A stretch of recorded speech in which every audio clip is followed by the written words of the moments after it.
Hi, and welcome to Mediatwits. I'm Mark Glazer, executive editor and publisher at MediaShift. Mediatwits number 170. We'll be talking about mobile ad blocking coming to iOS 9 in the new version that's coming out soon. This could be Nirvana for users, but could also be something less than that for publishers and news publishers who will have their ads possibly blocked by third-party software. We'll look and talk about what exactly this means for news publishers and what the alternatives are when it comes to ad blocking on mobile. Before we get into our discussion, a word from our sponsors. Running your own business requires focus, so does parenting. Mediatwits podcast sponsor NextSpace created a place where parents can give their best quality of attention to both co-working space and childcare space under one roof. Learn more at nextspace.us/nextkids. We also have great news for podcasting fans. MediaShift is producing Collab Space Workshop in San Francisco on September 12th at KQED with a focus on podcasting and audio innovation. Sponsored by the Donald W. Reynolds Journalism Institute, Collab Space will include keynotes from Steve Henn of Planet Money and Aminatsu So of Call Your Girlfriend. Learn more at bit.ly/collabsf and use the collab20 code for 20% off your entry fee. Hope to see you there September 12th. So before we get into our discussion, I want to introduce our panel this week. We have Andrew Lee from American University, Haley Tsukayama from the Washington Post in Orlando, Matthew Ingram of Fortune from an undisclosed location, Patrick Culp at Mashable in San Francisco, and our producer Jefferson Yen in LA.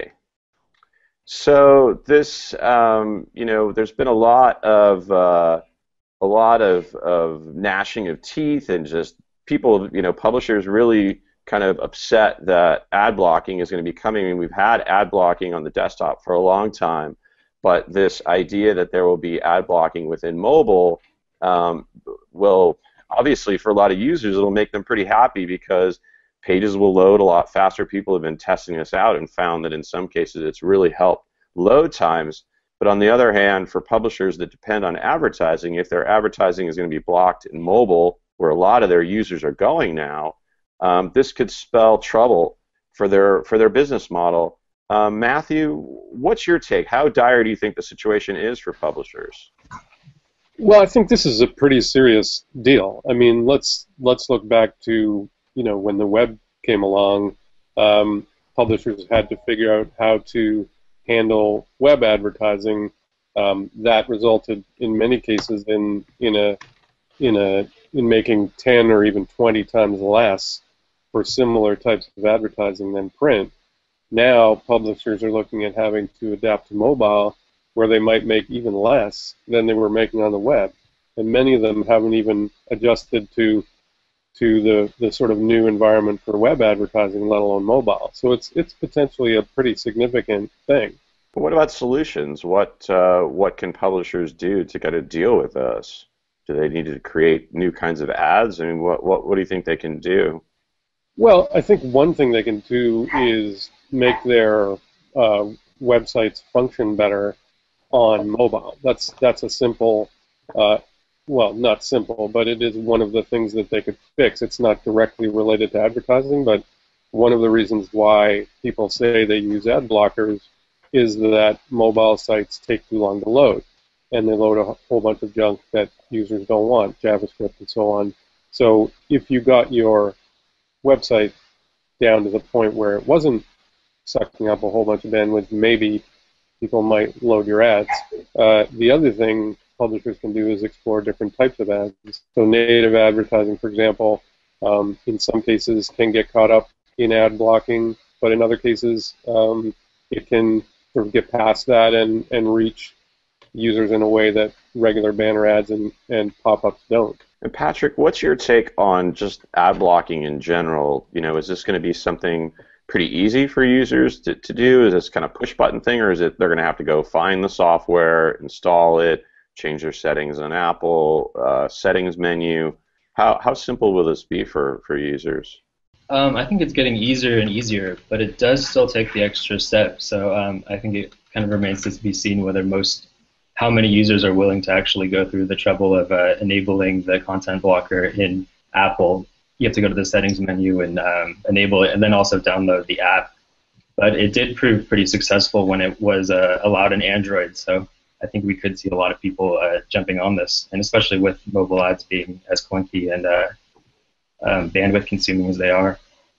Yeah, I know there was this thing run about just how bad, I think it was the New York Post website or mobile site, and how much was downloaded and all the kind of stuff that was going on in the background. I mean, do you think this is getting to be a pretty bad experience for people using mobile web? Yeah, I think definitely, but I think it is also it is relatively new, and I mean, I think websites are still, as Matthew says, still trying to master web advertising in general. So there's definitely a huge learning curve right now on mobile, and obviously everybody's thinking about new ways to have sleeker ads that don't intrude, or to think of new platforms to move on to, and it's on a lot of people's minds right now. But yeah, I think I think the mobile ad experience is going to have to change one way or another. For sure. Hey, Haley, what's your take? I know Apple is also pushing, their news app, and now they have 50 publishers at least signed up for it.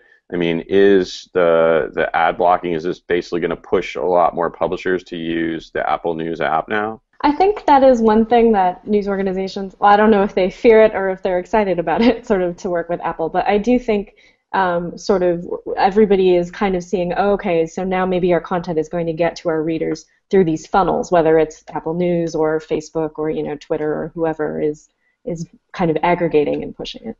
What do you think about this? A lot of these ad blocking software that are on the desktop, like AdBlock Plus, they've basically found that publishers are paying to be whitelisted on their services. Where does that leave the publishers that are kind of smaller and might not be able to pay? Yeah, I mean, I think it definitely raises concerns about sort of, is the only media who are going to be able to make any money? Are they the ones who can afford to work on ad innovations projects? Are they the ones who can afford to make these partnerships? I think there's a real question of media diversity that we may have to think about. It's not just about blocking annoying ads, although as a consumer, I could certainly see why you would only think about that. Yeah, I mean, that's the thing I think that gets lost in this is just what about the consumer? What's our experience? And the experience right now on mobile web is pretty not the greatest when they try to just sneak it. There's not a lot of real estate there for ads, and when you try to stick 2-3 ads into a mobile page, it looks horrible. Oh yeah, I mean, certainly I was reading an article the other day on, I'm not even going to say what website, but I could only read maybe 2-3 sentences, 2-3 sentences of the article, and there was just a big ad that I could not close, and I had to click away in disgust. So I certainly don't blame anybody who uses a mobile ad blocker, but I think everybody has to sort of come together and think about what does this do to sort of the health of the media world. Andrew, what's your take on this and what happens for publishers? Do you think this will bring more native advertising? I mean, we've talked about the issues with native advertising where people don't really know it's an ad. It looks like content. It might be marked in some way, but people don't notice it. Do you think this is going to help native ads, like Patrick mentioned? It likely will. I mean, I think it's interesting that this move will bring a lot more discipline into the space, whereas right now it's kind of the Wild West of how much can the advertisers push their luck in taking up more real estate and being more obnoxious and have 10 megabyte downloads for one little thing that you see on the screen. It's again Apple imposing its discipline on another part of our lives, but probably most people would like this, right? So if there is ad blocking in Safari, and almost every indication is that news organizations are going with their own apps, or they might play with Apple News. I mean, we really don't know what the uptake of Apple News is going to be, but that means that either of those solutions, Apple dictates what those ads look like in Apple News, and also if you're going to be making an app for an Apple iOS platform, Apple would love for you to use iAds. So there's a real self-serving interest for providing content blocking in Safari, but also the market is just moving towards apps as being a much faster and more pleasant user experience because it's so snappy compared to just using mobile Safari. So I think that you're going to see that what happens in mobile Safari for news consumption is not going to be as interesting going forward because news apps are going to dominate the space. Now on the Android side, it's even more interesting in that because Android devices allow for a lot more to be used, a lot more to be hacked, and a lot more to be customized, you can actually modify Android to not even visit the internet addresses of advertisers, right? What we call hacking the hosts file. So that's a whole other ball of wax there. It's not just content blocking, it's just blocking internet hosts altogether. That's not something you can do on iOS devices, but on Android you can. What do you think about the Apple, the News app, and just these kind of aggregation news apps? I know Flipboard has been around for a while and seems to be the one that's done so well, but it seems like it's been hard to get a lot of uptake on some of these kind of aggregation apps that have lots of news publishers in them. Yeah, I think Apple's track record with iTunes U and iBooks and its newsstand, people really haven't taken to that. So unless something really changes, it's hard to imagine Apple's product in that space really getting traction. I mean, other than iTunes, really, Apple hasn't been too successful in getting a huge number of folks to their kind of walled garden of content. Matthew, what do you think about that? These kind of news aggregation apps like News on Apple, and I know Facebook tried Paper and was kind of a big bomb. Why do you think? I mean, we obsess over these kinds of news readers, and I mean they've been around forever in different forms. But why do you think it's been so difficult for them to really take hold? Well, I think they're trying to change the way that people sort of behave in a lot of ways. I think the interesting thing is that, particularly in the case of Facebook, they clearly, they've made repeated attempts, with Paper being one, instant articles being another. They're really focused, I think, on trying to get publishers to publish directly to their platform in order to get more content, to get more engagement. I think Apple's move is sort of driven by the same kind of impulse. Whether Apple, Andrew makes a good point, Apple's services in general are terrible.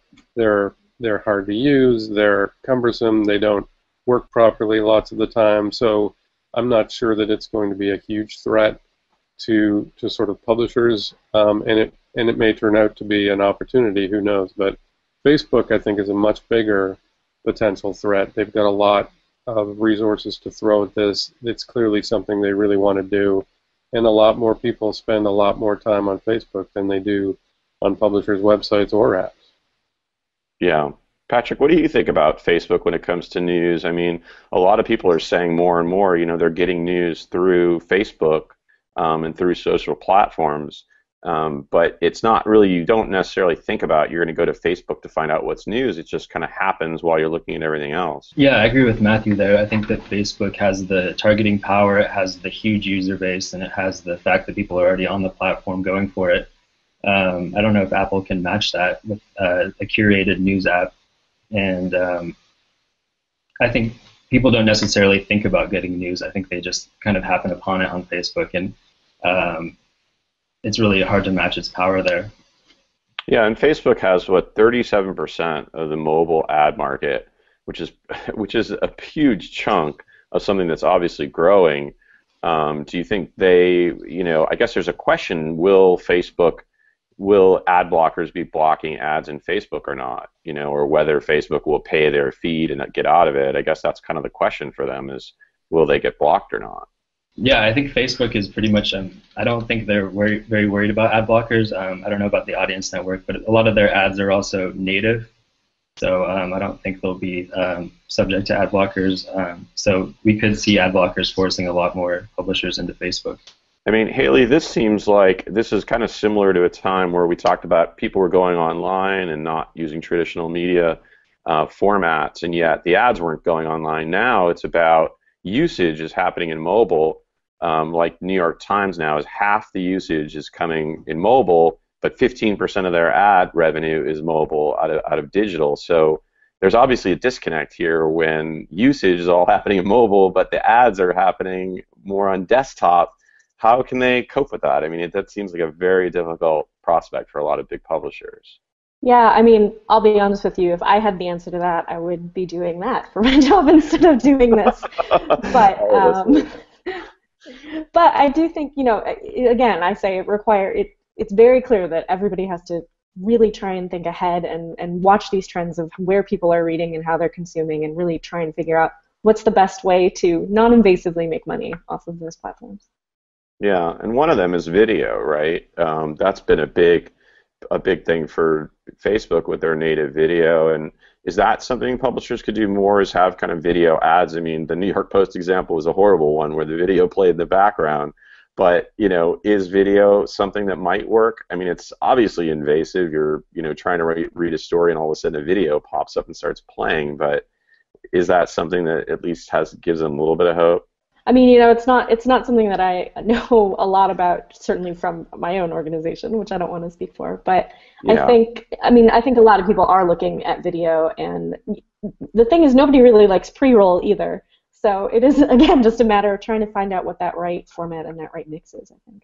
What do you think, Andrew? Is kind of video ads and mobile, is that something that will give publishers a chance? It's probably inevitable that they're going to do a lot more innovation with that, right? As Hannah said, people don't like pre-roll, but we're kind of conditioned to it. There's going to be new forms. I mean, we're already seeing like the silent newsreel kind of come back as a form for news, and you're going to see that same type of innovation happen with ads. Like, how do we get something, visually interesting but doesn't, make a surprise sound in your ears or in your office, and keep you engaged and get you out in 7 to 10 seconds. You're going to see all kinds of interesting innovation in that area, I think. And you're already starting to see some of that. But today, typically, those video ads are just kind of repurposed television ads or really short spots. And for mobile, they're going to have to rethink, that form a little bit. Almost to where they have to be bite-sized. I mean, 3 seconds, 4 seconds, something ridiculously. I mean, like a Vine ad would have to be, 1 second if the Vine's 6 seconds? Yeah, so I think a lot of film school grads are going to have a lot of work ahead of them, because typically that's where the video advertising folks get their creative talent from. Yeah, for sure. Well, thanks. Great discussion. We'll definitely be watching to see how this rolls out and how it kind of affects people, and whether this really is kind of the big apocalypse everyone thinks it is, or whether we're all kind of getting ahead of ourselves. So I want to thank our panel. Andrew Lee from American University, Haley Sukayama from the Washington Post, Matthew Ingram from Fortune, Patrick Culp from Mashable, our producer Jefferson Yen. I want to thank our sponsor NextSpace and NextKids. You can learn about their pioneering program at nextspace.us/NextKids, and you can also find Mediatwits podcast on mediashift.org, and follow us on Twitter at the Mediatwits. Our past episodes are on SoundCloud and YouTube, and if you like the show, please review us on iTunes. We'll catch you all next week. Thanks, everyone.